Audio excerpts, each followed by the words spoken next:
What's going on, guys? Supersavage 789 here, bringing you guys another video. Today we're doing What If Bardock Gine Went to Earth, Part 5. In the last part, we covered how the tournament and the King Piccolo saga went, with the Saiyans' influence being demonstrated.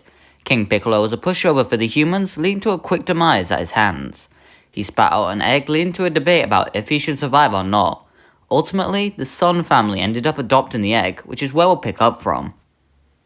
Following the aftermath of the King Piccolo saga, the Sun family would take the egg back to their home and wait for it to hatch. While they wait, Kakarot would ask what they are going to call it, which takes the family aback. They hadn't thought about giving him a name yet. Gohan would pipe up, stating how he has a name that he was going to use if he ever had a son. Plus it fits them all being monkey people. So in this timeline, Son Goku would be the name of Piccolo Jr. When the egg hatches, it would at first be quite hostile and rowdy, but it's nothing the family can't handle. Saiyan children are much more aggressive than this, so it isn't anything out of the ordinary. Piccolo also won't accept the name Goku as his own, believing himself as Demon King Piccolo and nothing more. He'd make attempts to run away, but they'd be able to track his ki easily. He also can't attack at night since they can again sense ki and just stop him. Piccolo was all out of options in both escaping and revenge, and is basically held prisoner by the monkeys. He'd be moping around, giving the entire family glares, leading to a rift being formed in between them for a while. The only one who would bother with Piccolo would be Maki. Maki would constantly go over to Piccolo to play, which at first would get on his nerves. Slowly though, Maki's innocence would begin to melt away at Piccolo's cold exterior, similar to what Gohan does to Piccolo in canon, though much earlier. Meanwhile, Kami would be uneasy watching Piccolo and the Sun family. It appears that Piccolo would stay in his evil ways, and if he off-guards the Saiyans, the Earth would be doomed. So he decides that he needs a backup plan. Asking any of the Saiyans to seek him out would be futile due to the fact that they'd get more training out of staying with the family. Plus it gives Piccolo more opportunities to kill the rest of them. Kami would then remember the previous tournament and all the participants in it.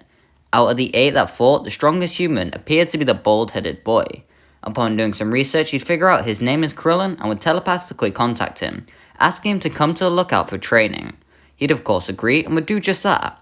Krillin would begin training with Popo in this time just like Goku did, making him quite strong both spiritually and physically. One night, Piccolo would be doing some late night training, which would wake up Maki. She'd wander outside to see what her little brother is doing, where her eyes meet with the full moon. She'd begin to grow rapidly and would become an Ozaru, letting out a roar like a monster. Everyone rushes outside where they see Maki rampaging, realizing they have to help her. Piccolo would still be a child, but he'd be wanting to help, trying to tell Maki to stop what she's doing. She'd throw a punch at Piccolo, which Bardock rushes in the way of, blocking the attack. Piccolo asks what's happening, and Bardock explains how Saiyan tails work, leading to Piccolo realizing they have to remove the tail. This would be common knowledge to the others, which they would easily do, leading to Maki to revert back to a humanoid form. The Namekian walks over to her and asks if she's okay, making Gine and Grandpa Gohan smile, noticing the human side of him. After this moment, Gohan decides to finally begin training Maki and Piccolo. He'd begin making them meditate to make themselves spiritually strong. While Piccolo takes to it easily, Maki would struggle quite a bit. So Piccolo would give us some pointers on how to do it, saying it in a mean way to keep his composure. Kakarot would also begin training with Piccolo. While Piccolo was much weaker than him, he would begin getting stronger faster. The duo develop a brotherly rivalry and begin pushing each other higher and higher. While Kakarot is more physically powerful, Piccolo is smarter and makes up for his lack of strength that way. Through these actions, Piccolo would lighten up and become part of the family slowly. At some point, he began answering to the name Goku instead of Piccolo, which would be a surprise, but a welcome one. Eventually, the tournament would arrive, and everyone would reunite once more to engage in combat. Krillin would be much more friendly towards Kakarot due to his spiritual journey he went on. However, I still see him as a rival above all else. He's also present to test if Piccolo is a good person or not.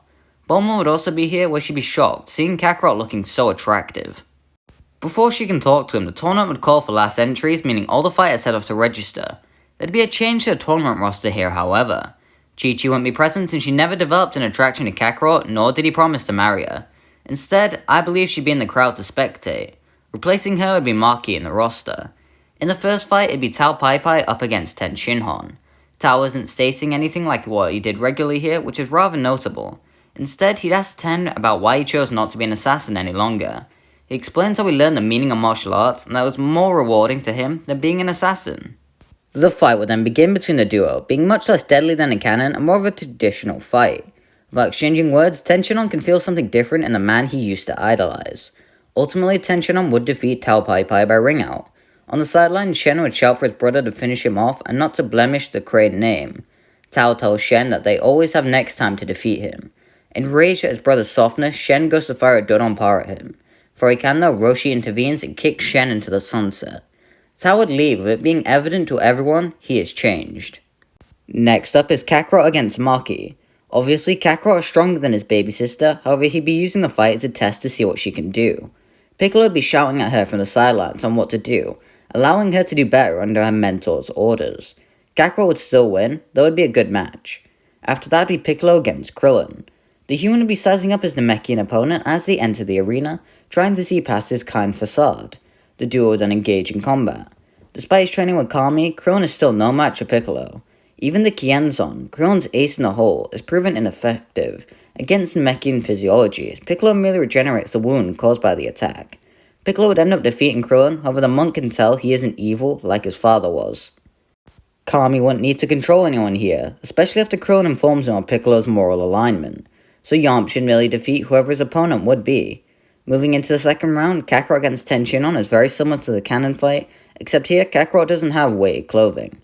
The gap in power between them is also much bigger here. After Tenchinon uses multiform, Kakarot would then finish him off and defeat him. Piccolo would then go up against Yamcha. Obviously, Piccolo would defeat Yamcha in this fight as he had more intense training, though Yamcha is no pushover. When he whips out the Sokidan, Piccolo would give his applause before destroying the ball with a Ki Blast. Yamcha then forfeit, realizing more fighting is futile. The final fight wouldn't be a tense fight for the sake of the planet like in canon, but a battle between brothers. Kakarot and Piccolo would enter the arena with smirks on their face as they assume similar poses, ready to battle. They charge at each other and begin fighting in a spectacle that Earth has never seen. Kakarot was strong, but Piccolo was smart, making them good opponents for one another. The duo started pacing themselves but are quick to pick up the pace, eventually going all out. They'd become blurs to the audience as they become more ferocious in their attacks. Ultimately, the fight would end in a beam struggle, with the duo both firing Kamehamehas at each other. An explosion would occur, covering the entire tournament grounds in a white light, destroying the arena in the process. When the light clears, Kakarot stood on the tiny piece of the arena that had remained, making him the winner. Everyone would begin celebrating, with a massive feast yet again. While they are eating, Bulma would come over to Kakarot and ask to speak with him in private, which he'd agree to. She confessed her feelings towards Kakarot and asked him to be her boyfriend, which I'm sure he'd agree to. So after the feast, Kakarot confessed that he's going to go live at Capsule Corp with Bulma, leading to a comedic scene of Gine weeping that her baby is moving out. Kakarot would tell Piccolo that they'll have a rematch next time they meet, with Piccolo grinning at his brother. Kakarot then turns to Bardock and gives him a nod, who returns it. Both Kakarot and Bulma then leave, capping off the Dragon Ball part of the story. Within the 5 years, a few things would occur. Kakarot and Bulma would eventually marry and have a kid named Trunks. Bulma would be more lax towards allowing Trunks to train, meaning Kakarot can train with his son. He wouldn't be doing any gravity training, however, as the thought never passed his mind to ask for it. Nevertheless, the duo would still grow from the training. Piccolo would continue training with Maki at Mount Paozu for the 5 years. Since Maki is a full Saiyan, she'd have a natural drive for fighting, so she wouldn't let up on the training through the years. Piccolo would also be developing a new technique to topple Kakarot in their next fight, which would take a while to learn. He'd keep it a secret from his family though to make sure they don't inform him. Bardock would still continue his training, however he'd be mainly doing it alone. Instead of seeing this as a disadvantage though, Bardock would take the opportunity to do things he couldn't do with others around. Whenever a full moon arises, Bardock would become an Uzaru, trying to control it. Over the 5 years, I imagine he'd be able to do just that, getting full control.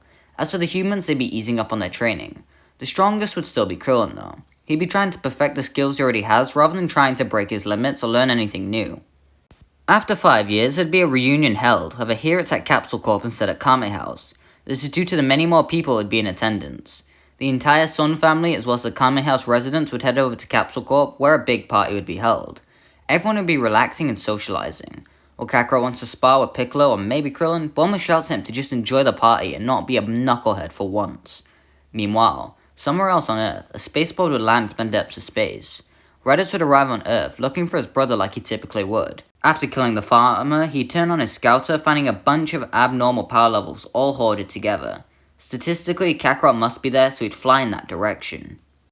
Everyone would sense this unfamiliar power level approaching, leaving the majority of the party guests nervous or curious.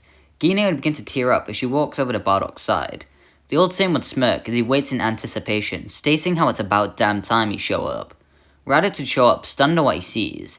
His parents are alive, as well as his brother. But the Saiyan race is thriving with 2 new members present. He's at a loss for words as he begins to process what is happening. Gine would run over to Raditz and hugs him tightly as Bardock tells everyone Raditz's identity. Raditz would ask them how this is possible, and Bardock tells him how he will explain in due time. He'd remove Raditz's scouter and places it on his own face, asking down the other end if the prince is still alive, or did he bite the dust during those 2 decades of space fights. Vegeta would cockily chuckle upon hearing the low class speak like that. He survived like a warrior, not a coward. Bardock asks Vegeta if he truly means that he is a warrior. If he wants to put his money where his mouth is, come to Earth. He'll take the title of royalty from him and teach him how he's weaker than the low class. He then crushes the scouter. Bardock tells everyone that now they have to commence his plan. He's been waiting for the day Raditz would come to Earth so that they can take down Frieza. Upon learning that Frieza destroyed planet Vegeta, Raditz would be in on this plan and helping the Z-Fighters. While this might seem a bit abrupt of a change of heart, you have to remember a few things. Raditz just met up with his family, which can be a powerful thing about changing people's minds about things. Also, learning that his boss lied about the fate of his planet and that he actually destroyed it would enrage Raditz. Finally, Raditz doesn't exactly like his companions, so being met with a much better deal would definitely sway him to join them. But anyways guys, we're going to save the training for part 6. This part's already gone on long enough, and plus the Saiyan saga is pretty good. I already scripted it, I know. As I said in the community tab, I wasn't exactly hyped about this what if, but then I rewrote a couple bits from part 5, part 6, and now I'm hyped. I wrote all the way to part 8 already. So if you guys are hyped about that, hit the like button, you'll get it even quicker. And yeah, bye!